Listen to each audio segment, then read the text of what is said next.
Hi மச்சி, இந்த வீடியோவில் ஒரு சினாரியோ வந்து டிஸ்கஸ் பண்ண போகிறோம். நிறையா பேர் இந்த சினாரியோவில் இருக்கலாம். ஸோ இது ரொம்பவே ஹெல்ப்ஃபுல்லாக இருக்கும். நீங்கள் வந்து ஒரு பொண்ணை லவ் பண்ணுறீங்க, ஓகேவா? அந்த பொண்ணு வந்து ஆல்ரெடி வந்து ஒரு ரிலேஷன்ஷிப்பில் இருந்து பிரேக்கப் ஆயிடுச்சு. அந்த பொண்ணுக்கும் உங்களை பிடிச்சிருக்கு, நீங்கள் எல்லாம் நல்லா போயிட்டுருக்குது. ஆனால் ஆல் ஆஃப் த சடன் வந்து சில நெகட்டிவான விஷயங்கள்லாம் நீங்கள் ஃபேஸ் பண்ணுவீங்க. அது எப்போ நீங்கள் ஃபேஸ் பண்ணுவீங்க அப்படின்னா, நீங்கள் ரெண்டு பேரும் ப்ரொப்போஸ் பண்ணிடுறீங்க, அதுக்கு அடுத்து தான் வந்து சில விஷயங்களை வந்து நீங்கள் ஃபேஸ் பண்ணுவீங்க. அது எது மாதிரியான விஷயங்கள், அதுக்கு காரணம் என்ன அப்படின்றதான் நான் சொல்ல போகிறேன். நீங்கள் அந்த பொண்ணை லவ் பண்ணலாமா வேண்டாமான்றது நீங்கள் தான் டிசைட் பண்ணணும். பட் என்னென்ன விஷயங்கள் நடக்கலாம் தெரிஞ்சுக்கணும். நீங்கள் ஆல்ரெடி ஒரு ரிலேஷன்ஷிப்லேருந்து அந்த பொண்ணு ஏமாற்றம் அடைஞ்சிருக்கா.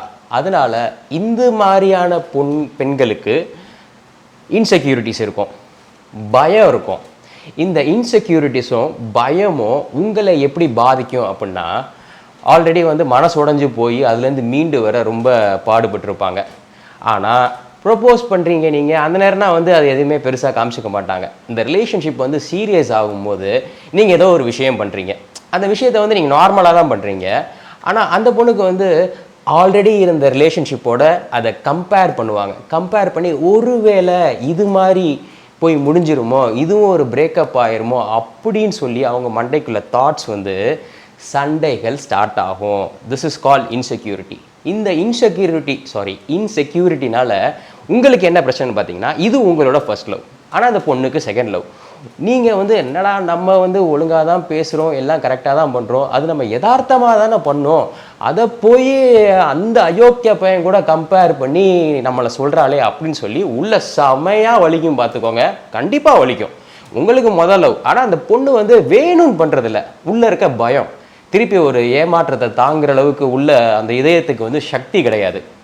ஸோ இது மாதிரி பொண்ணுங்க வந்து ரொம்ப டெலிகேட்டாக இருப்பாங்க. வேகமாக வந்து உதறி விட்டு போகணும்னு நினைப்பாங்க. உதறி விட்டு போகிறதுக்கு காரணம் என்னன்னு பார்த்தீங்கன்னா, அது மாதிரி பெயினை வந்து திருப்பி அனுபவிக்கிறதுக்கெலாம் எங்களுக்கு சத்து இல்லை அப்படின்னு சொல்லி அவங்களா யூகிப்பாங்க. இல்லாத விஷயத்தை இருக்கிற மாதிரியெல்லாம் அவங்க நினைப்பாங்க. சில டைம்ஸ் வந்து அவங்க ஸ்டாக் பண்ணுற மாதிரி கூட அவங்களுக்கு தெரியும். என்ன இன்ஸ்டாகிராமில் ரொம்ப நேரம் இருக்க, என்ன வாட்ஸ்அப்பில் ரொம்ப நேரம் இருக்க, ஆனால் ஏன் கூட மெசேஜ் பண்ணுற, வேறு யாருக்கு மெசேஜ் பண்ணுற அப்படின்னு சொல்லி உங்களை கேள்விகள் கேட்க ஆரம்பிப்பாங்க. இந்த இடத்துல நீங்கள் வந்து ஒரு கரெக்டான பர்சன்னா என்ன, அவங்களோட சுச்சுவேஷனை நீங்கள் புரிஞ்சுக்கிட்டு, ஆல்ரெடி வந்து சங்கடம் வந்திருக்கு அந்த பொண்ணோட வாழ்க்கையில் அப்படின்றத புரிஞ்சுக்கிட்டு நீங்கள் பொறுமையாக உட்காந்து எடுத்து சொன்னீங்க அப்படின்னா இட் இஸ் குட். ஆனால் நிறையா பேருக்கு எடுத்து சொல்கிற அளவுக்கு பொறுமை இருக்காது. ஏன்னா இன்னொரு பையன் கூட நம்மளை கம்பேர் பண்ணும்போது, அதுவும் எக்ஸு கூட நம்மளை கம்பேர் பண்ணி பேசும்போது நம்மளுக்கு சுருன்னு காண்டு வரும், சண்டை பிச்சுக்குன்னு வச்சுக்கோங்க, கூரையெல்லாம் தெரிக்கும், எல்லாம் பட்டையை கிளப்பிட்டு அப்படியே எல்லாம் பட்டாசு மாதிரி தெரிச்சிட்டு இருப்போம். This is because of insecurity and fear. வேணும்னு சொல்லி பண்ணுறதில்ல. அதுக்கடுத்த விஷயங்கள், சின்ன சின்ன சண்டைகள் கூட பெரிய சண்டைகளாக மாறும். ஆஃப்டர் திஸ் ஒரு சண்டை வந்துட்டா போதும், அதுக்கடுத்து சின்ன சின்ன விஷயம் கூட பெரிய பெரிய சண்டையாக மாறும். இந்த சண்டையில் சில தவறுகள் பசங்க என்ன பண்ணிடுறாங்க அப்படின்னா, அவங்கள வந்து குத்தி காமிக்கிறது. நீ போய் எங்கேயோ ஏமாந்ததுக்கு அதுக்கு நாங்கள் என்ன பண்ணுறது அப்படின்னு சொல்லி அவங்கள வந்து ஹர்ட் பண்ணுற மாதிரி பேசிடுறது. ஸோ கைஸ், இது நிறையா பேர் இந்த சினாரியோவில் இருப்பீங்க. ஏன்னா நடந்துட்டு தான் இருக்குது. ஏன்னா ஒரு பொண்ணு ஆல்ரெடி லவ் பண்ணியிருந்தா இன்னொரு பையனை லவ் பண்ணக்கூடாதுன்னா கிடையாது, ஆனால் லவ் பண்ணுறாங்க அப்படின்ற போது ஒரு பயம் இருக்க தானே செய்யும். இப்போ ஆல்ரெடி பார்த்தீங்கன்னா பசங்களே வந்து ஒரு லவ் ஃபெயிலியர் ஆயிடுது, அதுக்கடுத்து திருப்பி லவ் பண்ணும்போது நம்மளுக்கு அந்தளவுக்கு பயம் இருக்காது.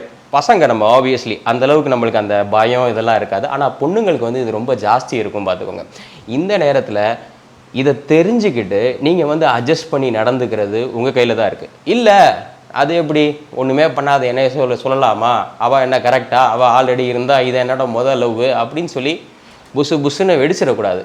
என்ன சுச்சுவேஷன் அப்படின்றத தெரிஞ்சுக்கணும். வேணும்னு சொல்லி அவங்க யாருமே பண்ணுறதில்ல. ஸோ கைஸ், இந்த சினாரியோ வந்து நீங்கள் ஃபேஸ் பண்ணிகிட்ருக்கீங்க அப்படின்னா உங்களுக்கு ரொம்ப பொறுமை வேணும். நீங்கள் இப்போ அந்த ப்ராசஸில் இருக்கீங்க, அந்த காதலை நீங்கள் தெரிவிக்க போகிறீங்க அப்படின்னா நீங்கள் யோசிச்சுக்கோங்க, உங்ககிட்ட பொறுமை இருக்கா அப்படின்றத யோசிச்சுட்டு தான் இந்த இடத்துல நீங்கள் உள்ளேயே ரிலேஷன்ஷிப்பில் இறங்கணும்.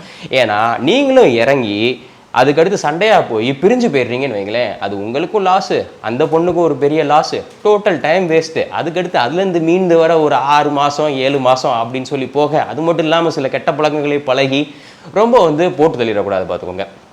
இன்னொரு விஷயம் என்னன்னு பார்த்தீங்கன்னா, இந்த பொண்ணுங்க வந்து கொஞ்சம் பயம் கலந்த நம்பிக்கை இல்லாமலும் போகும் சில நேரங்கள். ஏன்னா அவங்க வந்து பாஸ்ட்டையே சொல்லிட்டு இருப்பாங்க, எனக்கு வந்து ஆல்ரெடி இவ்வளோ நான் கஷ்டப்பட்டிருக்கேன், அதனால தான் நான் ரொம்ப பயப்படுறேன் அப்படின்னு சொல்லி சும்மா சும்மா அதையே வந்து திருப்பி திருப்பி குத்துவாங்க. இது திருப்பி திருப்பி சொல்லும் போது உங்களுக்கு வந்து உள்ளே வந்து ஆத்திரங்கள் வரும், உள்ளே இருந்து அவ்வளோ ஆத்திரம் வரும். ஏதோ ஒரு ஃப்ராடு கூட என்னை திருப்பி திருப்பி கம்பேர் பண்ணால் நான் என்ன பண்ணுவேன் அப்படின்னு சொல்லி பேச்சுவார்த்தைகள் வந்து தொடங்கி இதுவும் பிரேக்கப்பில் போய் முடியும் ஓவரால். இதை வந்து அந்த பொண்ணையும் குறை சொல்ல முடியாது, உங்களையும் குறை சொல்ல முடியாது. ஆப்வியஸ்லி பொண்ணை தான் குறை சொல்லுவோம், ஏன்னா பசங்க இங்கே தப்பு பண்ணல அப்படின்ற போது அந்த பொண்ணை தான் நம்ம பாயிண்ட் அவுட் பண்ணுவோம். அதனால் இது மாதிரி பொண்ணுங்க லவ் பண்ணக்கூடாதுன்னா கிடையாது. உங்களுக்கு பொறுமை இருக்கா, உண்மையிலேயே அந்த பொண்ணுக்கிட்ட நீங்கள் எடுத்து சொல்ல முடியுமா? இந்த இடத்துல நீங்களும் பதிலுக்கு கற்றுனீங்க அப்படின்னா சரி வராது பார்த்துக்கோங்க. நீங்களும் கொஞ்சம் பொறுமையாக உட்கார வச்சு புரிய வைக்கணும், இதுதாம்மா கேஸு, இதுக்காக எல்லா பசங்களும் இப்படி கிடையாது அப்படின்னு சொல்லி நீங்கள் தெரிய வைக்கணும். நீங்கள் அடிக்கடி நம்பிக்கையை வந்து கொடுத்துக்கிட்டே இருக்கணும், கான்ஸ்டன்ட்லி நீங்கள் ப்ரூவ் பண்ணிக்கிட்டே இருக்கணும். உன் மேலே இருக்கிற காதல் குறையலை, எனக்கு உன்னோட பாஸ்ட்னால நான் வந்து உன்னை நான் வேறு மாதிரி பார்க்க போகிறதில்ல அப்படின்றத கொஞ்சம் கான்ஸ்டண்ட்டாக புரிய வச்சுக்கிட்டே இருக்கணும். ஒரு டைமில் வந்து அவங்களுக்கு நம்பிக்கை வந்துடும். அந்த டைம் வரைக்கும் உங்களால் தாக்கு பிடிக்க முடியுமா அப்படின்றத நீங்கள் தெரிஞ்சுக்கிட்டு இது மாதிரி ரிலேஷன்ஷிப்குள்ளே போங்க. சும்மா அந்த பொண்ணு அழகாக இருக்கா, ஆல்ரெடி பிரேக்கப் ஆனால் என்ன, நான் வந்து அப்படின்னா கிடையாது அப்படின்னு சொல்லி ஒரு ஆர்வத்தில் குதிச்சிடக்கூடாது. குதித்த பிறகு நிறையா பிரச்சனைகள் வர வாய்ப்புகள் இருக்குது. அதை ஃபேஸ் பண்ணுறதுக்கு உங்கள்கிட்ட பொறுமை இருக்கா, அந்த பொண்ணுக்கிட்ட எடுத்து சொல்கிற அளவுக்கு இங்கேயும் இருக்கா அப்படின்றத யோசிச்சுக்கோங்க. ஏன்னா சும்மா இப்போ ரிலேஷன்ஷிப்ன்றது ரொம்ப ஈஸியாக போச்சு. ஏதோ ஒரு 3 நாளில் லவ் வந்துடுது, உடனே சொல்லிட்டு சுற்றிடுறாங்க, அடுத்து என்னென்னமோ பண்ணிடுறாங்க பார்த்துக்கோங்க. அப்படின்னா இருக்கக்கூடாது. ரிலேஷன்ஷிப் அப்படின்ற போது பொறுமை ரொம்ப ரொம்ப முக்கியம். அது 2 பேருக்குமே இருக்கணும். அட்லீஸ்ட் ஒரு ஆளுக்கு இருந்தால் கூட ஓகே தான், பொறுமையாக பேசுகிறதுக்கு ஒரு ஆள் இருந்தால் போதும், 2 பேரும் இருக்கணும்னு இல்லை. ஆனால் இன்னொரு ஆள் வந்து கவனிக்க ரெடியாக இருக்கணும். நீங்கள் கவனிக்கவும் ரெடியாக இருக்கணும் மக்களே. அது மட்டும் இல்லாமல் பொறுமையாக எடுத்து சொல்கிறதுக்கும் நீங்கள் தயாராக இருக்கணும். அப்படி நீங்கள் தயார் இல்லைன்னா இது மாதிரி ரிலேஷன்ஷிப்புக்குள்ளே நீங்கள் போகாதீங்க. பொண்ணை குறை சொல்ல முடியாது, பாதிக்கப்பட்டிருக்கா, அதனோட ரிஃப்ளெக்ஷன் தான் இந்த ஆக்டிவிட்டிஸ், தவிர அந்த பொண்ணோட ஆக்டிவிட்டி நார்மல் பிஹேவியரே இது கிடையாது. ஓகே கைஸ், ஐ கெஸ் இந்த வீடியோ உங்களுக்கு கண்டிப்பாக ஹெல்ப்ஃபுல்லாக இருக்கும். இந்த வீடியோ உங்களுக்கு பிடிச்சிருந்துச்சு அப்படின்னா லைக் பண்ணுங்கள், ஷேர் பண்ணுங்கள், கண்டிப்பாக நம்ம சேனலுக்கு சப்ஸ்கிரைப் பண்ணுங்கள்.